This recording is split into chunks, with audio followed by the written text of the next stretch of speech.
السلام عليكم ورحمة الله وبركاته. إن الحمد لله نحمده ونستعينه ونستغفره ونعوذ بالله من شرور أنفسنا وسيئات أعمالنا. من يهده الله فلا مضل له ومن يضلله فلا هادي له. أشهد أن لا إله إلا الله وحده لا شريك له وأشهد أن محمدا عبده ورسوله. قال الله تعالى: يا أيها الذين آمنوا اتقوا الله حق تقاته ولا تموتن إلا وأنتم مسلمون. اللهم صل وسلم وزد وبارك على نبينا محمد وعلى آله وأصحابه أجمعين. Kaum muslimin dan muslimah, para ikhwan dan akhwat, jamaah pengajian Ahad pagi di Masjid Al-Hidayah yang dirahmati oleh Allah. Alhamdulillah, mari kita senantiasa bersyukur kepada Allah Subhanahu wa taala atas limpahan karunia dan nikmat yang sangat banyak sekali diberikan kepada kita semua. Salah satu nikmat terbesar yang Allah berikan adalah nikmat untuk terus belajar ilmu agama. Nikmat semangat dan kesempatan keistiqomahan untuk terus mau menggali dan mempelajari ilmu agama Islam. Maka semoga usaha kita untuk belajar di pagi hari ini membuahkan ilmu yang bermanfaat untuk kita semuanya. Dan semoga pula usaha kita untuk belajar ini termasuk amal soleh dan ibadah yang diterima oleh Allah Subhanahu wa taala. Allahumma amin. Para jamaah yang dirahmati Allah, melanjutkan pembahasan kita, pembahasan tentang penjelasan bacaan dan gerakan-gerakan sholat. Yang kita baca dari sebuah buku kecil, Rahasia Sholat menurut Ibnul Qayyim, yang ditulis oleh Syekh Dr. Malik Hussein Sya'ban hafidhahullah ta'ala, salah satu murid dari Syekh Al-Albani rahimahullah ta'ala. Pada pertemuan yang lalu kita sudah membaca bagian-bagian awal buku ini, yang intinya di situ beliau menukilkan penjelasan Ibnul Qayyim tentang fadilah sholat, keistimewaan dan kedudukan sholat. Kemudian beliau juga menjelaskan tentang cara atau bagaimana kita menata hati supaya ketika mengerjakan sholat itu bisa khusyuk. Sudah kita bahas kemarin. Kemudian juga sudah kita bahas tentang rukun yang pertama dalam sholat, yaitu takbiratul ihram. Nah, pada pertemuan yang lalu kita baru membahas tentang takbiratul ihram. Belum kita bahas tentang mengangkat tangannya ataupun bersedekap setelah mengangkat tangan dari takbiratul ihram. Maka sebelum kita melanjutkan, sedikit kita lengkapi penjelasan pada pertemuan yang lalu. Sudah kita ketahui bahwa takbiratul ihram adalah rukun sholat. Jadi ketika kita belajar tentang sholat itu, para jamaah harus selalu diketahui mana yang rukun dan mana yang wajib, mana yang sunnah. Begitu. Harus selalu ingat mana rukun, mana wajib, mana sunnah. Karena nanti konsekuensinya berbeda ketika kita lupa misalnya tidak mengerjakan gerakan itu atau tidak membaca bacaan itu dalam sholat kita. Kalau sunnah, kalau bacaan yang sunnah, gerakan yang sunnah, kemudian kita lupa tidak kita kerjakan, maka tidak perlu kita sujud sahwi, tidak perlu mengganti rokaat atau sholatnya, karena hanya sunnah saja. Kalau itu wajib, kalau itu wajib misalnya seperti duduk tasyahud awal, itu wajib. Kalau dia wajib kemudian kita lupa, cukup diganti dengan sujud sahwi saja. Tidak perlu mengganti rokaat atau mengganti sholat. Tapi kalau bacaan atau gerakan itu termasuk rukun, maka kita harus mengganti rokaat baru kemudian sujud sahwi. Harus mengganti rokaat baru kemudian sujud sahwi. Lah nanti akan kita bahas satu per satu dan harus selalu diingat begitu para jamaah. Mana rukun, mana wajib, mana sunnah. Yang sudah kita bahas adalah takbiratul ihram. Takbiratul ihram itu rukun pertama dalam sholat. Maka karena dia itu rukun pertama, jika ada orang tidak membaca takbiratul ihram, dia harus mengulang seluruh sholatnya. Jadi dari awal sampai akhir harus diulang. Karena sejak rukun pertama sudah salah, begitu nggih? Sejak rukun pertama sudah salah. Dan kemarin sudah kita bahas, yang rukun itu bacaannya atau gerakan mengangkat tangannya para jamaah. Yang rukun adalah bacaannya. Yang rukun itu bacaan lisan kita mengucapkan Allahu Akbar. Itulah yang rukun. Adapun mengangkat tangan maka hukumnya hanya sunnah. Lah di sini ada beberapa poin diingatkan oleh Syekh Al-Albani dalam sifat salat beliau. Kemudian juga Syekh Masyhur dalam Al-Qaulul Mubin fi Akhta'i Musallin. Beliau mengingatkan bahwa mengangkat tangan itu, mengangkat tangan pilihannya ada dua, yaitu sejajar dengan bahu atau sejajar dengan telinga. Kalau lebih tinggi, maka itu salah. Dan ada orang takbirnya terlalu tinggi begini. Pernah lihat? Ada orang takbirnya tinggi sekali, Masya Allah. Itu tidak tepat. Tapi sholatnya batal atau tidak? Tidak, karena mengangkat tangan hukumnya hanya sunnah. Ada lagi orang mengangkat tangannya terlalu rendah. Dan itu juga banyak. Pernah melihat nggih? Allahu Akbar, cuma sampai dada saja. Atau sampai perut saja. Allahu Akbar langsung sedekap. Itu juga belum tepat. Mengangkat tangannya sejajar dengan pundak atau sejajar dengan telinga. Ya dikira-kira saja, tidak harus sampai dilihat begini, kira-kira saja. Itu mengangkat tangannya. Dan posisi jari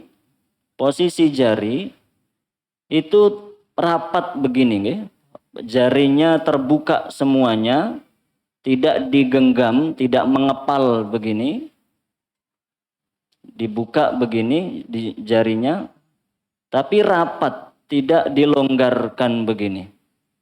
Jadi rapat, tidak dilonggarkan. Hal itu dikatakan oleh Syekh Masyhur, beliau mengatakan was sunnah, yang disunnahkan raf'ul aidi mamdudatal asabi', tangan itu diangkat dengan keadaan terbuka, jari-jarinya terbuka. La yufarriju bainahuma, tidak direnggangkan seperti ini. Wala yadummuhuma, tidak pula dikepalkan dikepalkan seperti ini. Nah, itu cara mengangkat tangannya. Kemudian setelah mengangkat tangan, tentunya kita bersedekap. Kita bersedekap. Terkait dengan sedekap dalam sholat, kemarin sudah kita singgung sebentar, itu hukumnya juga, apa para jamaah?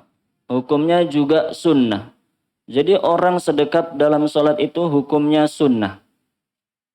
Sehingga ada dalam madhab Maliki mengajarkan tidak perlu sedekap ketika sholat. Tangannya menjulur saja seperti ini. Itu ada. Namun dikatakan Syekh Masyhur sebenarnya itu salah faham. Salah faham tentang perkataan Imam Malik. Yang benar Imam Malik juga mengajarkan untuk bersedekap. Itu sedikit faedah saja. Nah, posisi ketika kita bersedekap, para jamaah yang dirahmati oleh Allah, ada banyak riwayat memang dan kita boleh memilih mana saja. Ketika bersedekap itu, yang penting tidak di atas pusar. Tidak pas di pusar. Karena kalau di pusar, ini hukumnya makruh. Yang penting tidak di pusar. Maka kita boleh meletakkan di atas pusar, misalnya di perut begini. Meletakkannya di perut seperti ini boleh. Dan itu diamalkan oleh Imam Ahmad rahimahullahu ta'ala. Jadi kata diamalkan oleh Ishaq ibn Rahawayh. Ishaq ibn Rahawayh rahimahullahu ta'ala ketika sholat meletakkan tangan yang penting di atas pusar. Beliau tidak meletakkan di dada, tapi di perut seperti ini. Dan memang ada riwayat seperti itu dan itu boleh. Atau pilihan kedua meletakkan di dada. Di dada itu tepatnya di sebelah mana? Apakah di atas seperti ini, Masya Allah? Ataukah di sebelah mana? Diriwayatkan oleh Abdullah bin Ahmad, putranya Imam Ahmad bin Hanbal, rahimahumullah. Beliau mengatakan, saya melihat ayah saya, yaitu Imam Ahmad, meletakkan tangan di dada itu di payudara. Jadi sejajar dengan payudara. Begini, baik begini. Nanti posisi tangan kita bahas. Intinya di payudara. Di dada itu maksudnya di payudara seperti ini. Jadi pilihannya seperti itu, di perut ataupun di dada. Yang penting tidak di mana? Tidak di pusar. Jangan juga di bawah pusar. Tidak begini, tapi di perut ataupun di dada. Lah, sedangkan posisi tangan ada 3 pilihan. Boleh meletakkan tangan di atas telapak tangan kiri, jadi telapak tangan kanan di atas telapak tangan kiri, seperti ini. Boleh. Atau meletakkan telapak tangan kanan di lengan. Begini juga boleh. Ada lagi riwayat di atas pergelangan juga boleh. Ini dihitung 2. Di atas telapak tangan atau geser sedikit di atas pergelangan. Ini dihitung 1. Atau di atas lengan. Seperti ini pun juga disunnahkan oleh Rasulullah SAW.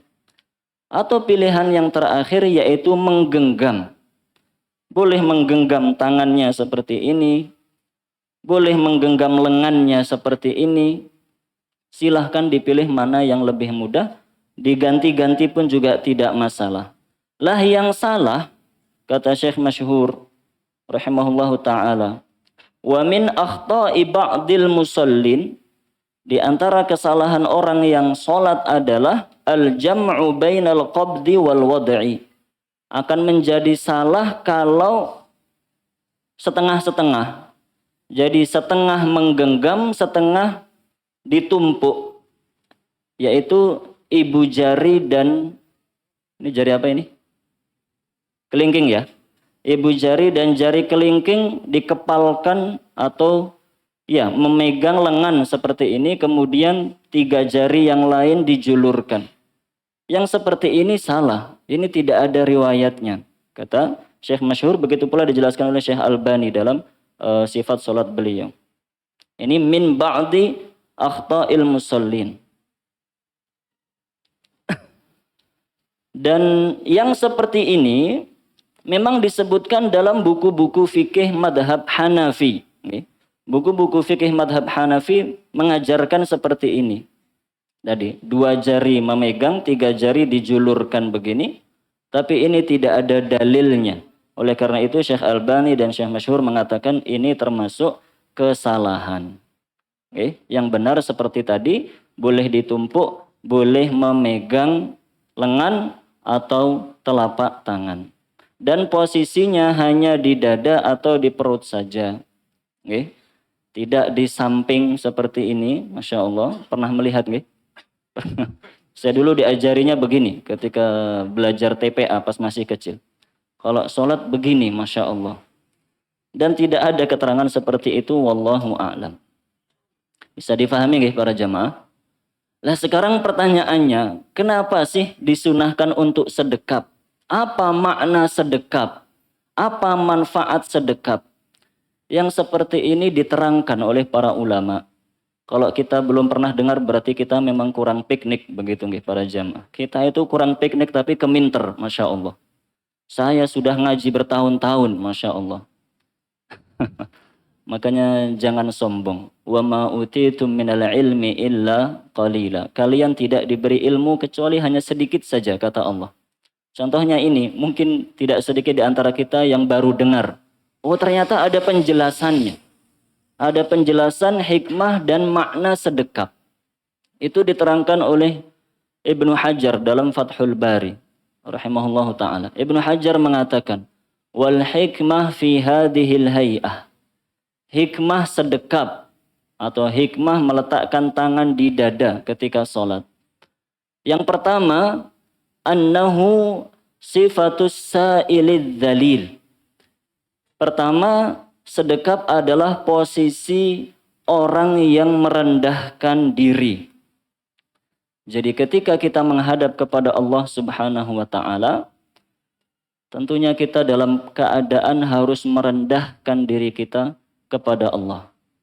Nah, orang yang merendahkan dirinya itu bersedekap. Kalau orang mau gaya, tangannya tidak sedekap. Tapi bagaimana? Begini kan? Apa namanya ini? Malang kerik, saya tahunya begitu. Ada bahasa lain mungkin. Kan sholat kalau begini namanya gaya begitu kan? Sombong. Dan itu tidak layak kita sombong di hadapan Allah. Maka hikmah pertama, kita diperintahkan atau disunahkan sedekap itu biar kita semakin merasa hina di hadapan Allah. Bahwa tangan kita ini tidak lagi berdaya. Tangan kita tidak lagi bisa melakukan apapun. Tangan kita sudah kita ikat dalam tanda kutip. Sudah kita ikat di hadapan Allah. Seakan-akan kita mengatakan kepada Allah, kita tidak berdaya. Tangan kita tidak bisa digunakan untuk bekerja. Nggak bisa mengambil apa-apa. Tidak bisa mengangkat apa-apa. Tangan kita pasrah seperti ini. Dan tinggal menerima apa yang diberikan oleh Allah kepada kita semuanya. Masya Allah. Itu hikmah yang pertama dari gerakan sedekap. Yang kedua kata Ibnu Hajar, wa huwa amna' minal abas. Sedekap itu membuat kita tidak banyak bergerak. Wa aqrab ilal khusyur. Dan lebih khusyuk. Ketika orang itu sedekap, maka ini tujuannya adalah biar tangan ini tidak banyak bergerak. Kalau tangan tidak banyak bergerak, insya Allah sholatnya pun lebih khusyuk. Begitu para jamaah. Kalau tangannya itu tidak sedekap, tangannya menjulur begitu, itu banyak mafsadahnya. Tangan kalau menjulur seperti ini tidak sedekap, kita pasti akan masukkan ke kantong, begini kan? Nanti nemu di sini, ada uang ternyata di sini. Kepikiran, ini yang berapa? 2.000 apa 5.000 begitu kan? tangan kanan, oh ada handphone, oh kok getar-getar, siapa yang nelpon begitu kan? Pikirannya kemana-mana. Makanya diperintahkan untuk bersedekap, okay? Supaya tangan ini tidak banyak bergerak dan lebih khusyuk. Maka karena tujuannya seperti itu, kalau kita sudah sholat itu sebisa mungkin jangan banyak bergerak. Okay? Sebisa mungkin kalau sudah sholat itu jangan banyak bergerak. Kalau tidak sangat terpaksa jangan bergerak. Walaupun memang tidak dilarang. Dalam sholat itu kita tidak dilarang bergerak. Kita tidak harus mematung sama sekali tidak bergerak. Nggak harus begitu. Boleh bergerak dalam sholat. Tapi ketika dibutuhkan. Ketika dibutuhkan. Kalau tidak perlu, kalau bisa ditinggalkan, jangan banyak bergerak. Walaupun juga tidak tepat jika ada yang mengatakan maksimal gerak dalam sholat 3 kali, begitu kan? Kayak orang main game, gagalnya 3 kali. Kalau 3 kali berarti sudah game over, begitu. Lah, maksimal 3 kali. Kalau lebih dari 3 kali, berarti sholatnya batal. Itu juga tidak tepat. Dikatakan oleh Syekh Masyhur. Intinya beliau mengatakan bahwa itu tidak ada dalilnya. Tidak ada dalil membatasi gerakan maksimal 3 kali. Okay. Intinya kita itu diperintahkan tumak ninah. Kita membicarakan tumak ninah. Okay. Kemudian membicarakan khusyuk. Karena kalau tumak ninah maka insya Allah sholatnya pun khusyuk. Tahu okay, bedanya antara tumak ninah dengan khusyuk? Tumak ninah itu fisiknya. Ketika tubuh kita tidak banyak bergerak, tubuh kita tenang ketika sholat, itu namanya tumak ninah. Kalau khusyuk itu apanya? Hatinya. Ketika hatinya fokus, sholat, okay, tidak memikirkan apa-apa yang lain, itu namanya khusyuk. Lah, masalahnya antara tumak ninah dengan khusyuk itu sangat berkaitan erat para jamaah. Tumak ninah dengan khusyuk itu sangat berkaitan erat. Orang kalau hatinya khusyuk, insya Allah fisiknya pun juga akan tumak ninah. Begitu pula sebaliknya. Orang kalau fisiknya itu tumak ninah, insya Allah itu adalah tanda dia sholatnya khusyuk. Kalau tidak tumak ninah itu sudah pertanda khusyuknya berkurang. Makanya tadi, kalau sudah sedekap, jangan banyak bergerak. Kalau tidak darurat, tidak usah bergerak. Garuk-garuk begitu nggih. Kalau memang masih bisa ditahan, ditahan saja. Ada lagi sebagian kita sholat main-main jenggot, Masya Allah. Begini nggih. Apalagi kalau bacaan imamnya bagus, kemudian kita merasa sudah hafal. Oh, Masya Allah. Ada sombongnya begitu kan. Ada rasa sombongnya. Bacaan imamnya bagus dan kita juga sudah hafal. Saya hafal bacaan ini begitu. Rasanya begini-begini sambil menyombongkan diri. Ini ngapain tangannya? Tidak perlu seperti ini. Masya Allah. Khusyuk, tumak ninah. Tumak ninah. Supaya sholatnya lebih khusyuk. Itu hikmah yang kedua kenapa kita diperintahkan untuk sedekah. Okay. Hikmah yang ketiga, kata Ibnu Hajar, wa minal lataif.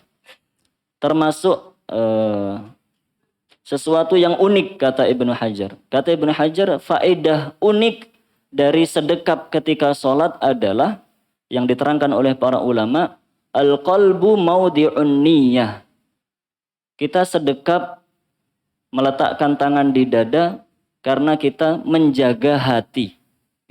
Kata Ibnu Hajar, al-qalbu maudi'un niyah. Niat sholat kita itu ada di dalam hati. Wal'adah, dan biasanya anna man ihtaraza ala hifdi syai'in ja'ala yadayhi alaih. Dan biasanya orang jika ingin menjaga sesuatu, dia akan memegang dengan tangannya. Ini termasuk faedah yang unik, kata Ibnu Hajar. Jadi ketika kita sedekap, itu seakan-akan kita memegang hati kita. Seakan-akan kita memegang hati kita, menjaga hati kita. Supaya apa? Supaya tidak digoda oleh setan.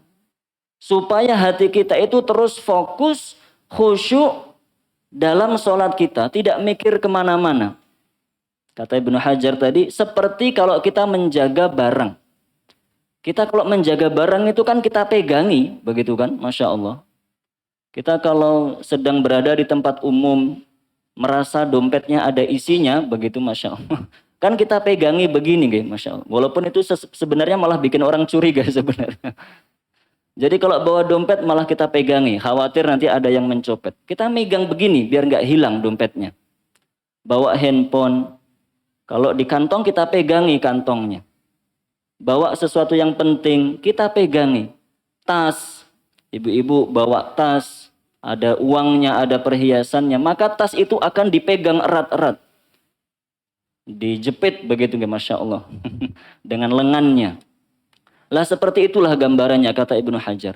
Ketika kita membawa barang, kita akan memegangnya dengan tangan kita. Kuat-kuat. Itulah mengapa ketika kita sholat disunahkan bersedekap. Seakan-akan memegang hati kita ini supaya tidak lari, tidak memikirkan yang lain. Supaya khusyuk dalam sholat kita. Masya Allah. Begitu penjelasan dari Ibnu Hajar rahimahullahu ta'ala. Yang baru tahu berarti kurang piknik. Dan kalau begini berarti kita harus terus belajar para jamaah yang dirahmati oleh Allah. Yang seperti ini bukan sedang mengejek ya, tapi sedang memotivasi supaya kita terus bersemangat untuk belajar. Karena setan itu pinter. Kita mau belajar dihalang-halangi, akhirnya tidak mau belajar. Kalau sudah mau belajar, sama setan digoda lagi supaya berhenti belajarnya. Dibuat kita merasa sudah pinter, sudah tahu banyak hal, akhirnya tidak lagi bersemangat untuk belajar. Jangan sampai mudah terkecoh oleh setan. Baik, setelah kita takbir dan bersedekap, maka kita baca apa para jamaah? Doa iftitah. Itu yang dijelaskan oleh penulis dalam buku kita di halaman 35. Kita membaca doa iftitah sekarang.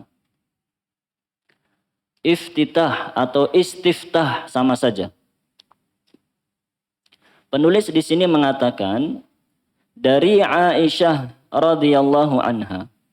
Dia mengatakan bahwa Rasulullah sallallahu alaihi wasallam memulai salatnya dengan membaca Subhanakallahumma wa bihamdik. Okay. Diperhatikan tulisannya. Okay. Subhanakallahumma wa bihamdik. Kalau mau berhenti di sini berarti tepatnya wa bihamdik. Begitu. Jangan wa bihamdika. Kalau mau berhenti di situ, okay.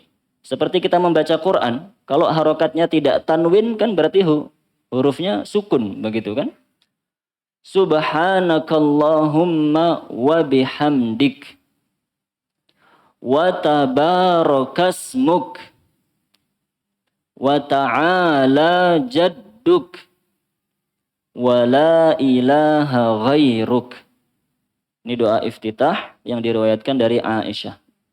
Artinya, Maha suci engkau ya Allah. Maha suci engkau adalah arti dari Subhanakallahumma. Okay.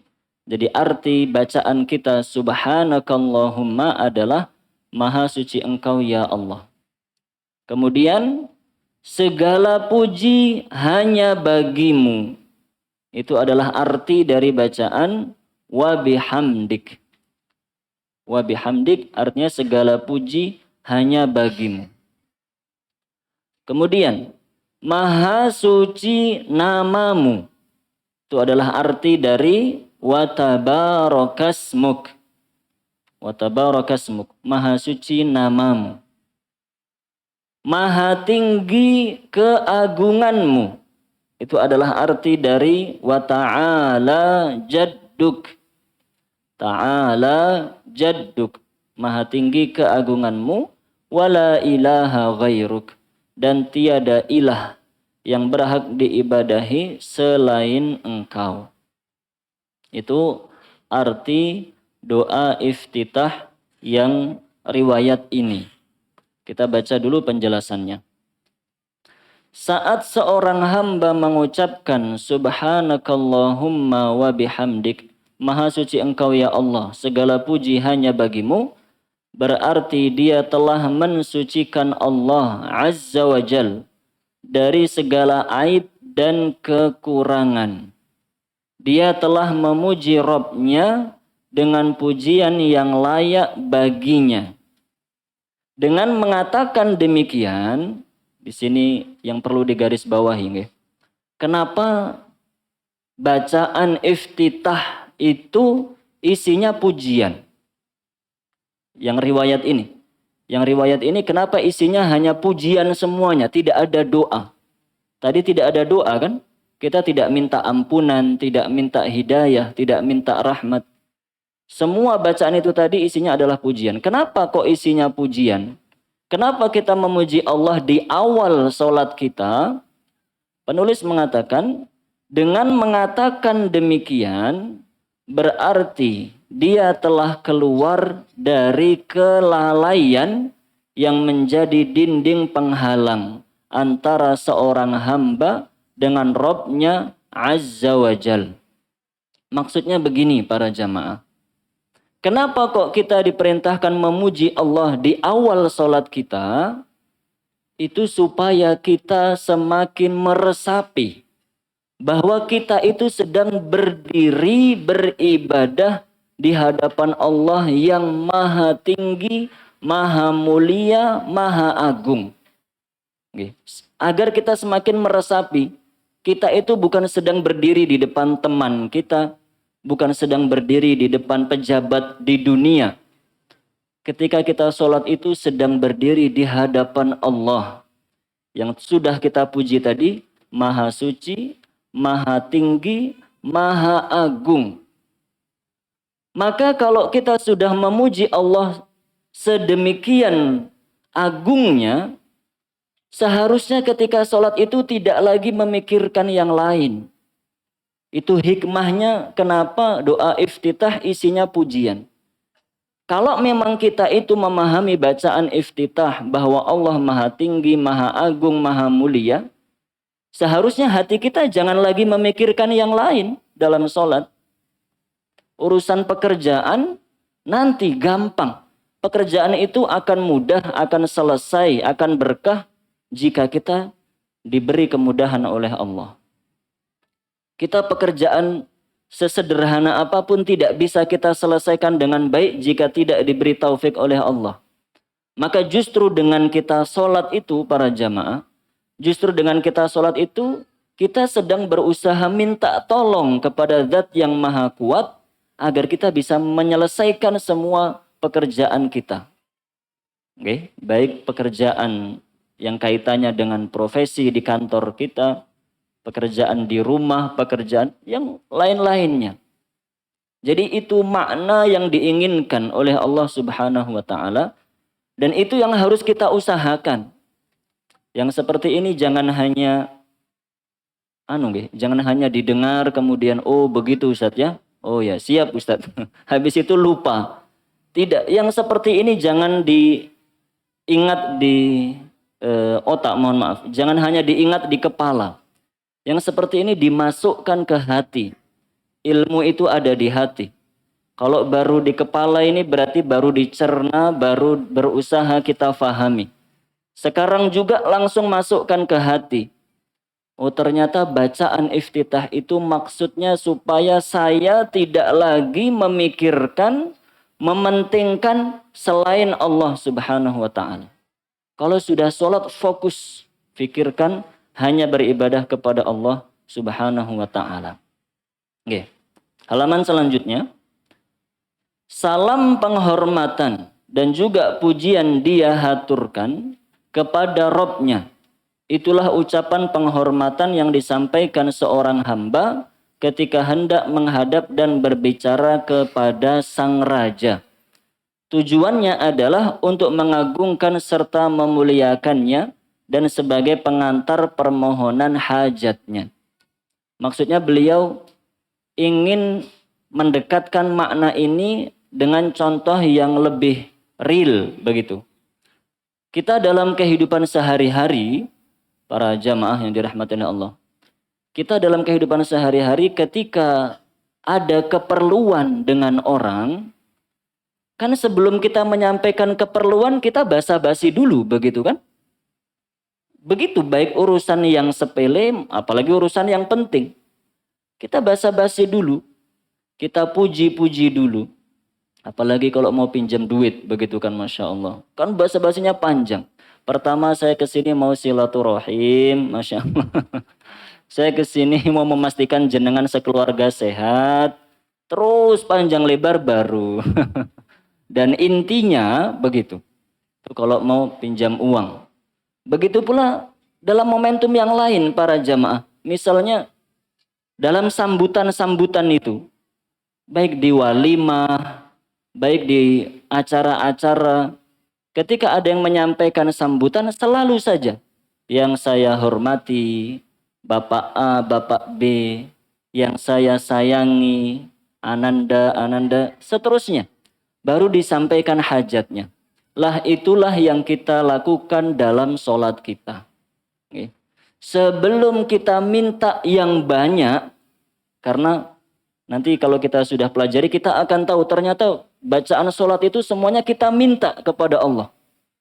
Semua bacaan sholat itu isinya kita sedang meminta kepada Allah. Lah maka sebelum kita minta kepada Allah itu, kita puji Allah. Maha suci, maha agung, maha tinggi. Kita lakukan itu tujuannya untuk mengagungkan sebagai pengantar permohonan dari kita kepada Allah Subhanahu wa taala. Taib. Itu makna doa iftitah yang satu ini, yang ringkas. Biasanya ini dibaca ketika sholat sunnah, begitu nggih? Biasanya doa ini dibaca ketika sholat sunnah. Kalau mau dibaca dalam sholat fardu juga tidak apa-apa. Tidak menjadi masalah. Dan yang perlu kita ketahui, para jamaah yang dirahmati oleh Allah, bahwa doa iftitah itu sangat-sangat banyak. Doa iftitah atau doa istiftah itu sangat banyak riwayatnya dari Rasulullah Sallallahu Alaihi Wasallam dan semuanya betul, semuanya sahih, bisa diamalkan. Misalnya Syekh Albani dalam sifat sholat Nabi belum menyebutkan ada 12 riwayat. Masya Allah. Kita hafal berapa para jamaah? Itu aja merasanya sudah alim ulama, begitu ya, Masya Allah. Baru hafal 2 doa dari 12 itu rasanya sudah Masya Allah. Sudah pol-polan. Makanya kita harus terus belajar. Oke. Jadi selain doa ini tadi yang beliau sebutkan dalam sifat sholat Nabi, beliau juga menyebutkan riwayat yang lain. Saya hanya akan membacakan doa-doa yang mungkin familiar. Okay. Tidak saya bacakan semuanya. Yang familiar juga tentunya yang berbunyi Allahumma ba'id baini wa baina khatayai. Begitu ya. Kalau mau sukun, kalau mau waqaf, bacanya Allahumma ba'id baini wa baina khatayai. Kama ba'atta bainal masyriqi wal maghrib. Kalau mau khatayaya berarti harus nyambung. Wasol berarti jangan waqaf. Allahumma ba'id baini wa baina khatayaya kama ba'atta bainal masyriqi wal maghrib. Okay. Jangan khatayaya kama ba'atta. Kalau sedang ngajari anak boleh, tapi kalau sedang baca, baca yang betul. Lah, saya membacakan artinya, biar kita juga bisa meresapi jika kita lebih familiar dengan doa iftitah yang ini. Allahumma ba'id, ya Allah jauhkanlah baini antara diriku wa baina khatayai dan antara kesalahan-kesalahanku. Jauhkan antara diriku dengan kesalahan atau dosa-dosaku. Maksudnya apa? Maksudnya jauhkan aku dari perbuatan-perbuatan dosa. Masya Allah. Itu permohonan kita. Karena kita tahu yang suka mengajak berbuat dosa itu bukan cuma setan. Bukan cuma teman buruk. Yang suka mengajak berbuat dosa itu seringkali adalah diri kita sendiri.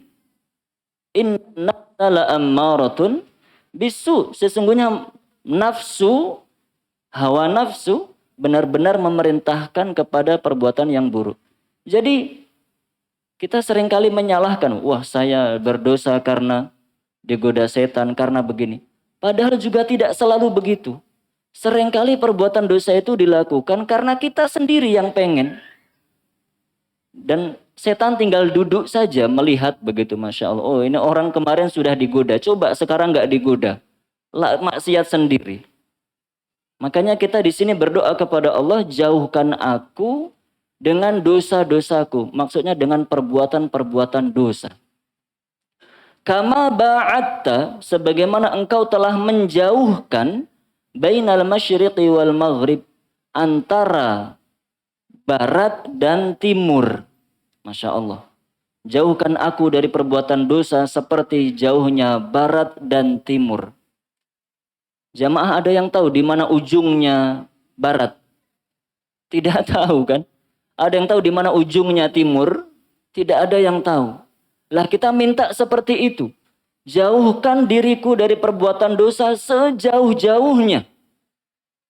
Seperti jauhnya barat dan timur yang tidak diketahui berapa jaraknya, berapa waktu yang kita butuhkan untuk menembus dari barat ke timur, kita tidak ada yang tahu. Seakan-akan kita minta dan memohon, jauhkan diriku dari segala perbuatan dosa, sampai-sampai aku tidak pernah ingin untuk melakukan perbuatan dosa. Masya Allah. Itu doa yang sangat luar biasa para jamaah. Lah yang seperti ini ketika dibaca dalam sholat, baca dengan tadabbur. Kita itu sedang minta bimbingan dari Allah agar dijauhkan dari perbuatan dosa, baik yang disebabkan setan, teman, ataupun diri kita sendiri. Kemudian permohonan kita yang kedua, Allahumma naqqini min khatayai. Ya Allah, bersihkanlah diriku dari dosa-dosaku. Apa bedanya permohonan pertama dengan kedua? Permohonan pertama adalah kita minta dijauhkan dari perbuatan dosa yang belum kita kerjakan. Oke. Sebelum saya melakukan perbuatan dosa, ya Allah, tolong jauhkan. Tolong bimbing saya biar bisa menghindari perbuatan dosa yang belum saya lakukan. Masya Allah. Adapun permohonan kedua, bersihkan diriku dari dosa-dosaku. Maksudnya yang sudah terlanjur. Lisan sudah terlanjur berbohong. Mata sudah terlanjur melihat aurat yang tidak halal. Mulut terlanjur mengkonsumsi makanan, minuman yang haram, dan seterusnya. Yang sudah terlanjur, ya Allah, naqqini, bersihkan diriku. Kama yunaqqas thawbul abyadhu minad danas. Seperti kain putih yang bersih dari kotoran. Masya Allah. Seperti kain putih yang bersih dari kotoran. Indah. Kain putih bersih dari kotoran itu indah sekali. Dan itu sangat luar biasa. Kita mohon agar kita dibersihkan dari dosa seperti itu. Permohonan kita yang ketiga. Jadi doa ini ada 3 doa. Permohonan yang ketiga adalah Allahumma ghsilni min khatayai. Ya Allah, cucilah, mandikanlah aku dari dosa-dosaku. Bilma, dengan air. Wassalj, dengan salju. Wal barad, dan embun. Cucilah, mandikanlah aku dari dosa-dosaku dengan air, dengan salju, dan dengan embun. Maksudnya, selain tadi kita minta diampuni dosa kita juga minta supaya diberikan ampunan itu secara totalitas. Kalau diampuni, ya Allah, ampuni seluruh dosaku. Masya Allah. Jangan sampai ada yang tersisa. Seperti kalau kita mandi. Kalau kita mandi itu semua tubuh basah. Tidak ada yang tidak basah. Kecuali kalau mandinya beda cara begitu. Dan ternyata ada orang seperti itu. Mandi tidak selalu menyiram kepalanya. Ada. Nah, kalau kita mandi kan kita membasahi seluruh tubuh kita. Itu yang kita minta kepada Allah. Ampuni seluruh dosaku sampai tidak ada yang tersisa. Lah doa ini, para jamaah yang dirahmati Allah, ini sahih diriwayatkan oleh Imam Bukhari dan Imam Muslim. Dan perawi mengatakan, wa kana yaquluhu fil fardhi. Perawi mengatakan, Rasulullah SAW membaca doa iftitah ini dalam sholat fardu. Jadi ada sunnahnya. Jika sholatnya adalah sholat fardu, sebaiknya kita baca doa yang ini. Walaupun sekali lagi ketika membaca doa yang lain pun tidak masalah. Kita baca doa yang pendek tadi, subhanakallahumma wa bihamdik, sampai selesai, juga tidak masalah. Tapi jika ingin lebih tepat lagi dengan sunnah Rasulullah SAW, baca doa ini dalam sholat fardu kita. Nah, ada riwayat lain juga yang dulu mungkin diajarkan kepada kita ketika kita kecil, belajar di TPA, belajar di sekolah, yaitu inni wajjahtu wajhiya lilladzi fataras samawati wal ard hanifan muslima wa ma ana minal musyrikin inna salati wa nusuki wa mahyaya wa mamati lillahi rabbil alamin la syarikalah wa bidzalika umirtu wa ana awwalul muslimin. Ini juga betul, riwayat ini juga sahih, boleh dipakai. Okay. Dan banyak riwayat-riwayat yang lainnya. Jadi intinya begini para jamaah, bahwa doa iftitah itu banyak, kita boleh memilih yang mana saja silahkan. Pilih salah satu, dibaca terus menerus, baik sholat fardu maupun sholat sunnah, silahkan. Mau digonta-ganti juga silahkan. Yang harus kita ketahui, membaca doa iftitah itu hukumnya sunnah. Tidak wajib, tidak rukun. Doa iftitah itu hanya sunnah, bukan wajib, bukan rukun. Berarti kalau lupa tidak dibaca, harus sujud sahwi atau tidak? Tidak. Harus ganti sholat atau tidak? Tidak. Dan kita boleh dengan sengaja tidak membaca. Boleh ya, tidak dianjurkan. Bedakan antara dianjurkan dengan boleh. Boleh itu maksudnya kalau kita sedang butuh sholat dengan cepat. Ketika safar misalnya. Safar, naik kendaraan umum. Pengen cepat sholatnya. Di antara caranya, ya sudah nggak usah baca doa iftitah. Takbir, langsung baca Al-Fatihah. Itu tidak masalah, sholatnya sah. Namun tentunya jika waktu bisa diatur, kita bisa tetap membacanya, itu lebih baik. Apalagi setelah kita baca tadi, maknanya itu luar biasa. Rasanya rugi gitu. Rasanya rugi kita sholat tapi tidak mohon ampunan yang ada dalam doa iftitah tadi. Rugi rasanya. Sebaiknya tetap dibaca. Nah, ini tentang doa iftitah. Duh, udah 8:30, Bu. Lagi atau sudah? Tambahin sedikit ya. Setelah iftitah, kita membaca apa para jamaah? Membaca Al-Fatihah. Sebelum membaca Al-Fatihah, kita membaca apa?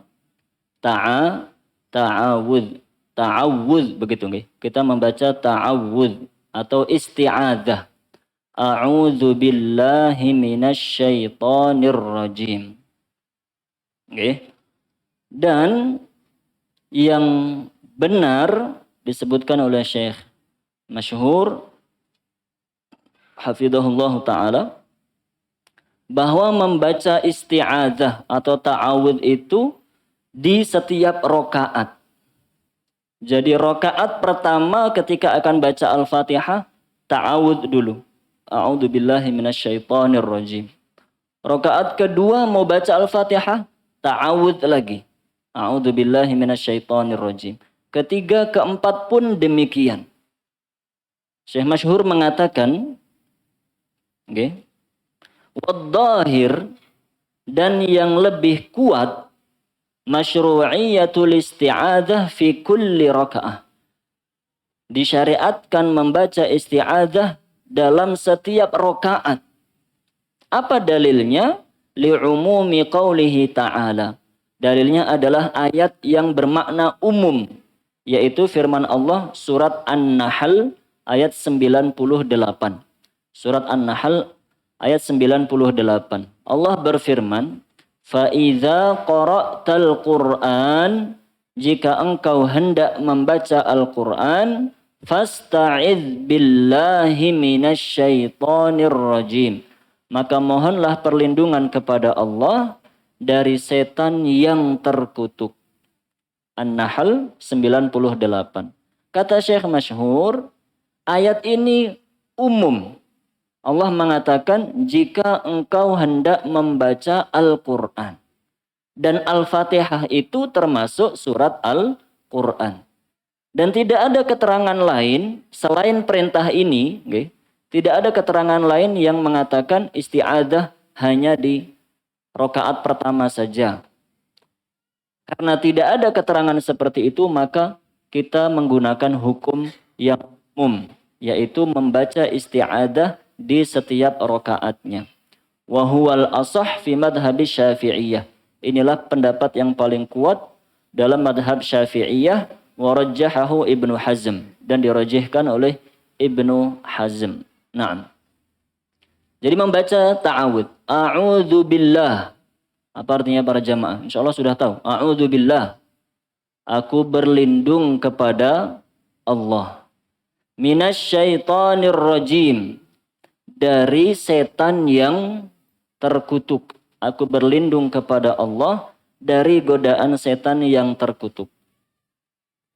Ada riwayat lain menjelaskan bahwa Rasulullah Shallallahu Alaihi Wasallam kadang-kadang menambahi lafal ta'awudnya menjadi a'udzu billah minasyaitonir rajim ditambah 3 min hamzihi, dari kegilaan setan. Hamz itu dari kegilaan setan. Jangan sampai diajak menjadi makhluk yang gila seperti setan.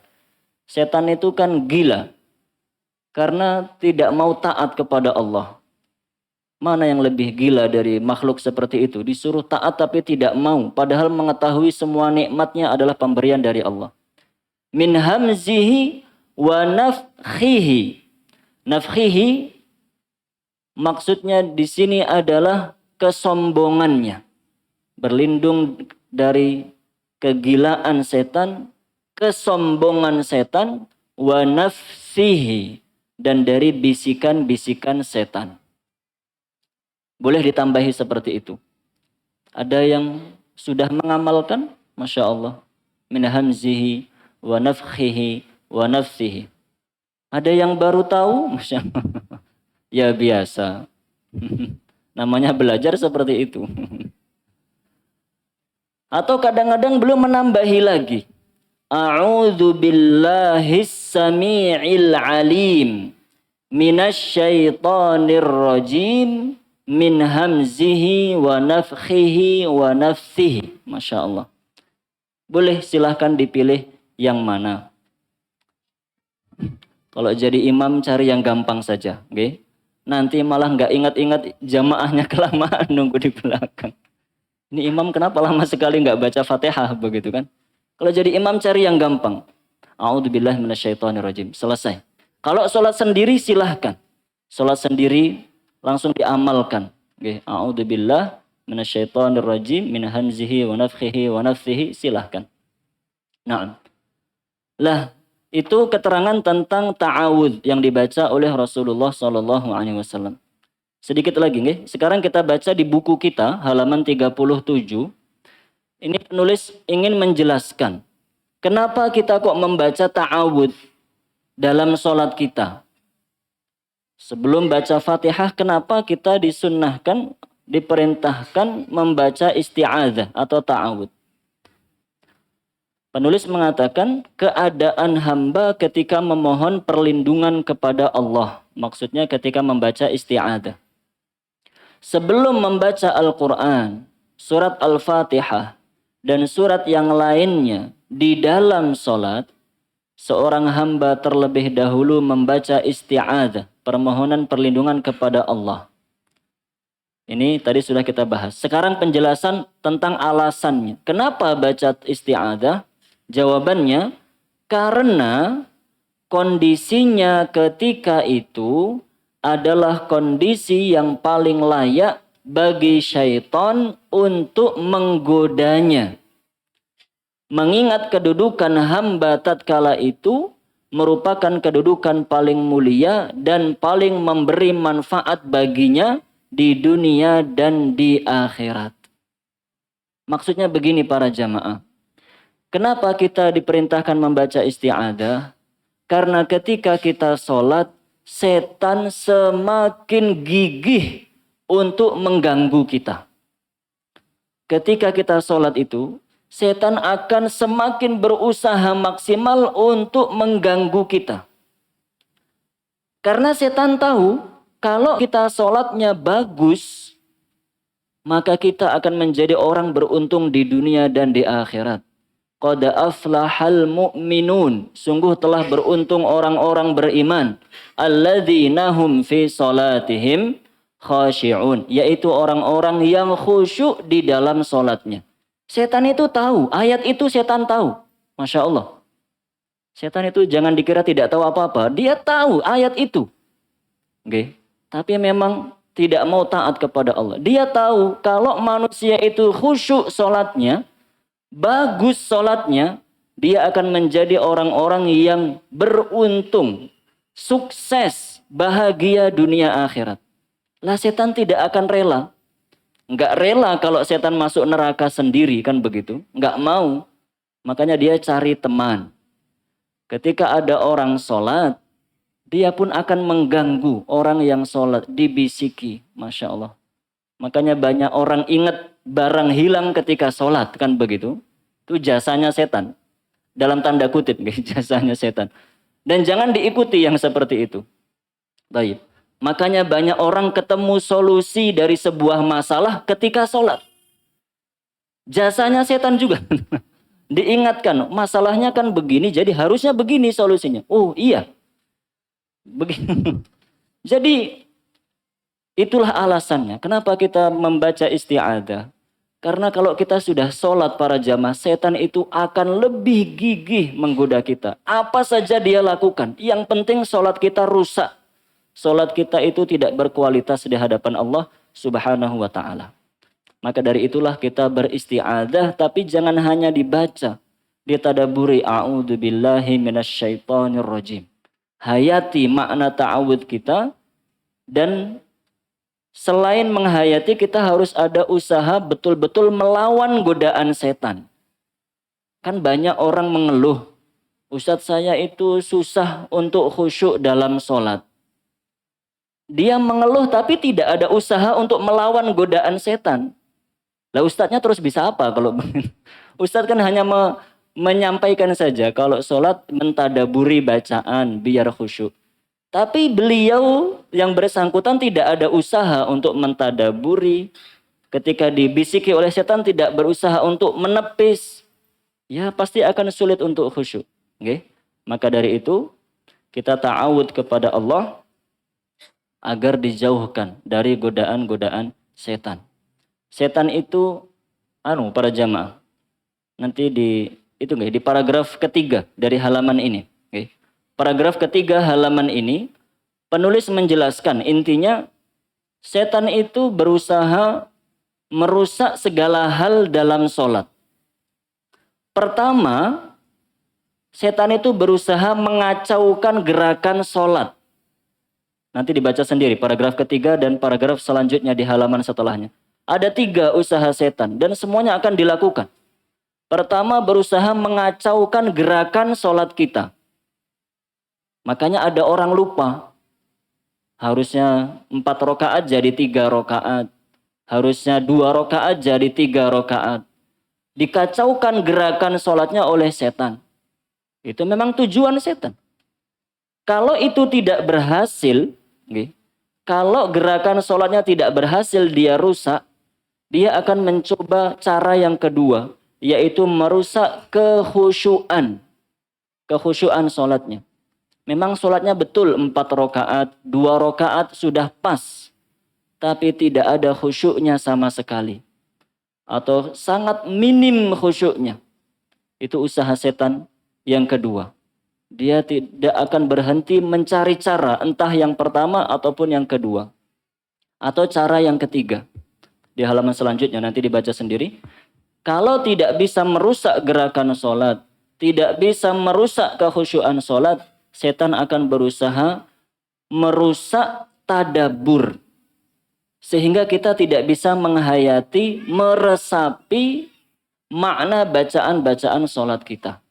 Lah mana saja yang berhasil dilakukan oleh setan, dia akan berusaha. Terus, kalau nggak bisa pertama, kedua, ketiga. Nggak berhasil, dia coba lagi. Pertama, kedua, ketiga. Terus begitu. Bukan hanya satu kali dia berusaha. Terus sampai kita selesai mengerjakan sholat kita. Maka para jamaah yang dirahmati Allah, demikian sedikit ulasan tentang bacaan dan gerakan dalam sholat kita. Hari ini kita membaca dan mempelajari sedikit tentang cara mengangkat tangan dalam takbiratul ihram, cara sedekap, kemudian tadi juga kita baca apa hikmah, apa makna sedekap dalam sholat. Ada 3 makna dan hikmah yang disampaikan oleh Ibnu Hajar. Yang mungkin terlewat nanti bisa ditanyakan kepada rekan-rekannya. Kemudian juga kita baca doa iftitah, bagaimana maknanya, mana yang harus kita baca ketika sholat fardu dan sholat sunnah. Dan yang terakhir kita kupas secara ringkas makna isti'adzah atau ta'awudz sebelum membaca Al-Fatihah. Semoga menjadi ilmu yang bermanfaat untuk kita semuanya. Atas sangat banyak kekurangan, mohon maaf yang sebesar-besarnya. Boleh tanya jawab, Bu? Oh, nggih. Silahkan jika ada yang mau ditanyakan.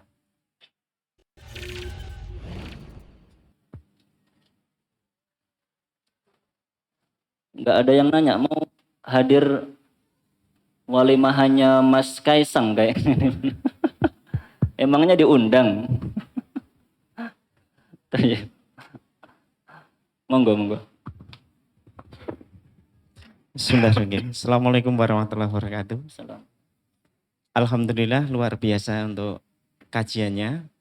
Dan alhamdulillah juga saya baru pertama kali mendengar bahwa ta'awudz itu baiknya dibaca setiap rakaat. Kemudian yang saya tanyakan juga karena luar biasanya doa iftitah, itu apa juga lebih baik dibaca di setiap rakaat? Itu mungkin karena saya kurangnya ilmu ya, jadi daripada penasaran saya tanyakan seperti itu. Terima kasih. Jazakallahu khairan.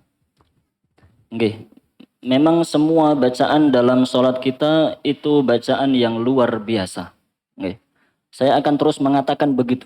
Luar biasa, luar biasa. Bukan karena saya yang menyampaikan. Siapa saja yang menyampaikan, kalau kita mentadaburi bacaan sholat itu, kita akan tahu ternyata bacaannya luar biasa. Tapi ketika kita sholat tetap harus sesuai dengan tuntunan Rasulullah Shallallahu Alaihi Wasallam. Doa iftitah hanya dibaca di awal sholat. Hanya dibaca di awal sholat. Makanya dinamakan iftitah. Apa arti iftitah? Pembukaan. Iftitah itu artinya pembukaan. Kalau baca setiap rakaat nanti pembukaan terus, Masya Allah. Pembukaan itu di awal saja, kan begitu. Pembukaan di awal saja. Setelah itu kita baca yang lain.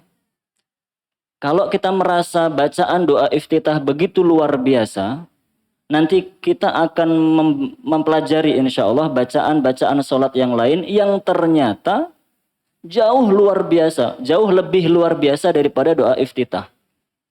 Bacaan-bacaan yang wajib dibaca itu, doa ketika sujud, ketika ruku, i'tidal, nanti akan kita baca insya Allah dan kita akan melihat luar biasa makna dan kandungannya. Maka tidak perlu kita membaca iftitah di setiap rakaatnya karena nanti akan terwakili dengan doa-doa yang lainnya insya Allah. Jazakallahu khairan. Gitu. Monggo. Monggo, silakan. Bismillah. Assalamualaikum warahmatullahi wabarakatuh. Salam. Masih berkaitan dengan doa iftitah tadi. Ya. Untuk bacaan iftitah ada dua tadi, yang panjang dan yang pendek. Mungkin yang disyariatkan yang Allahumma ba'id itu untuk yang sholat wajib. Tapi ketika kita itu sholat jadi makmum, terutama sholat jahar, itu ketika imam baca doanya yang pendek, kita baca panjang tapi nggak nyampe, itu apa langsung diputus berhenti atau dilanjutkan baca doanya ketika sudah imam itu baca basmalah? Doa iftitahnya maksudnya? Iya. Maksudnya kita belum selesai iftitah tapi imam sudah baca Fatihah gitu maksudnya? Iya. Oh, oke. Jazakallahu khairan. Doa iftitah itu sunnah, nggih. Jadi kita tidak membaca pun tidak apa-apa, walaupun sebaiknya dibaca. Maka dalam kasus tadi kita bacanya doa iftitah yang panjang. Akhirnya imam sudah Al-Fatihah, kita belum selesai iftitahnya. Maka di sini monggo saja, silahkan dipilih. Mau diselesaikan iftitahnya, nggih, monggo sambil mendengarkan bacaan imam, nggih. Ataupun mau langsung berhenti doa iftitahnya dan langsung mendengarkan bacaan imam. Dua-duanya boleh, nggih. Karena itu pilihan saja, itu sunnah. Kita mau baca sampai selesai, silahkan. Tidak diselesaikan, ya silahkan. Tidak baca pun tidak apa-apa. Begitu.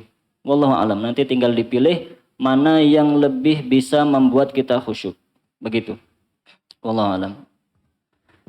Ini ada pertanyaan dari pendengar radio tentang sholat saat sedekap.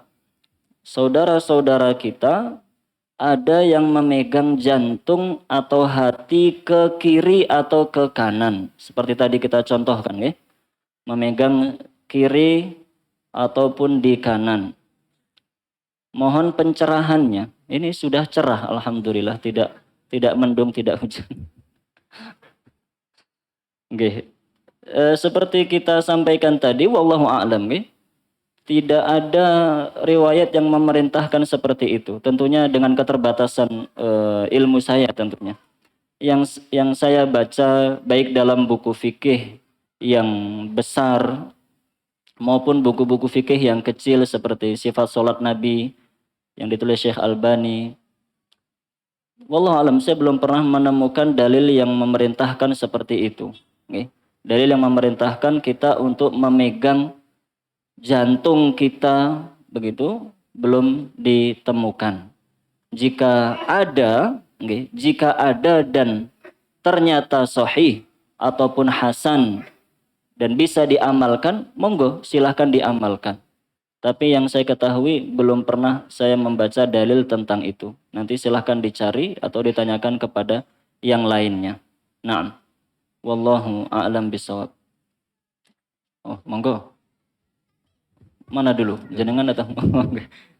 Assalamualaikum warahmatullahi wabarakatuh. Salam. Saya ingin bertanya ini Ustadz, kalau masalah mentadaburi bacaan sholat itu mungkin lebih mudahnya itu kalau kita sholat sendiri. Tapi kalau misalkan kita dalam berjamaah, kadang kita tuh menemukan imam itu sholatnya itu cepat sekali.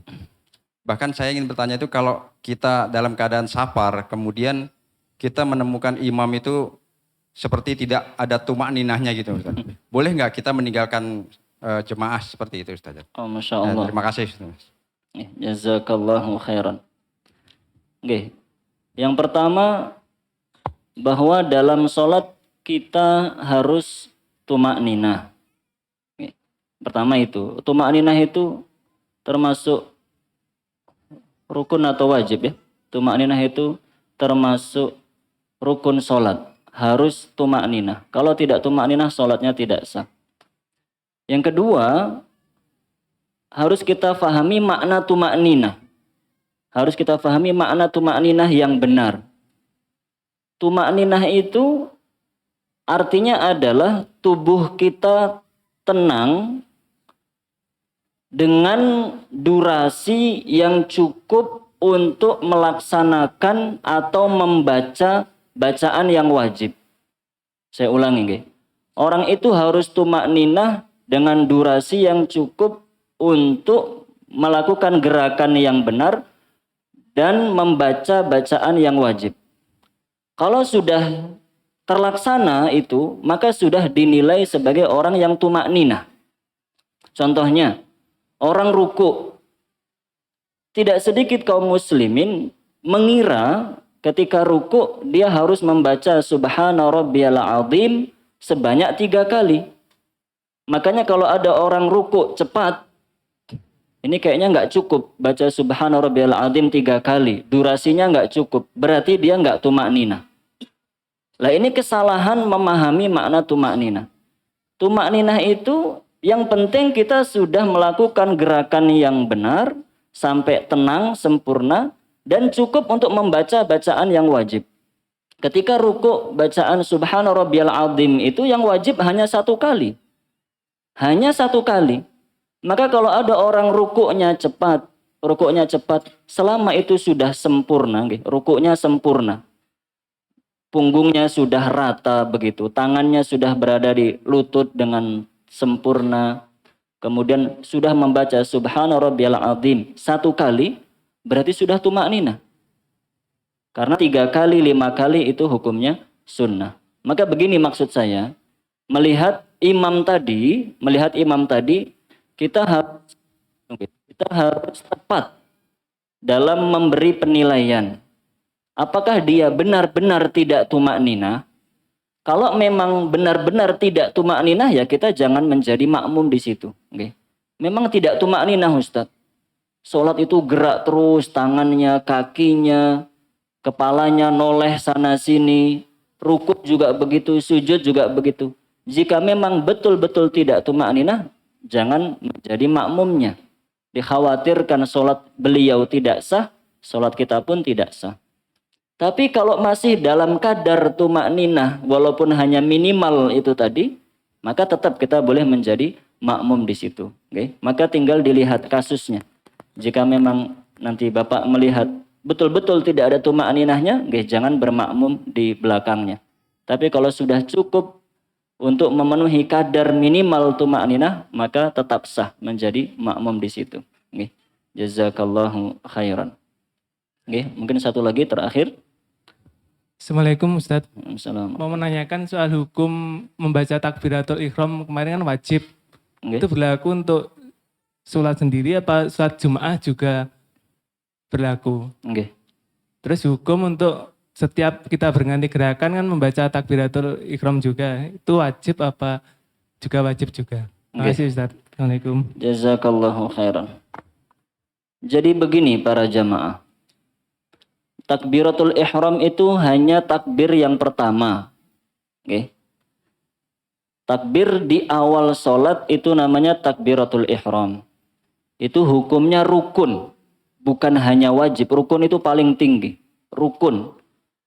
Dan harus dibaca, nggak boleh dibatin.